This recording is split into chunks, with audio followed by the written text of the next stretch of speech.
Kabanhabang ang mga mangyayari simula Lunes sa si Gabo, habang nakikipaglaban sa oras para mailigtas ang mahal sa buhay ni Gabo. Wala nang ibang pagpipilian at mapipilitan itong sumabak sa isang napakadelikadong misyon. Isang operasyon na maaaring magbago sa kanyang buhay. Dito niya makikilala ang misteryosong si Tigre, isang taong matagal nang pinaghahanap at itinuturing na pinakamapanganib na target. Kaya bubuo sila ng isang grupo upang sundan ang bawat galaw nito. Ngunit habang papalapit sila sa kanilang target, lalo ring lumalaki ang panganib na kanilang kinakaharap. Hindi lang buhay nila ang nakataya, bawat maling hakbang ay maaaring magdulot ng panibagong trahedya. Tanyabang unti-unting nabubunyag ang katotohanan, mas nagiging malinaw na hindi basta operasyon ang kanilang pinasok.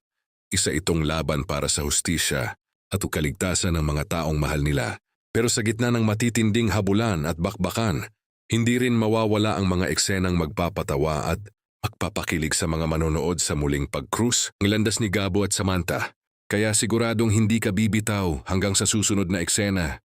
Ano kaya ang mangyayari kapag tuluyan na nilang nakaharap si Tigre? Magtatagumpay kaya ang kanilang misyon? O may mas malalim pang lihim na naghihintay na mabunyag?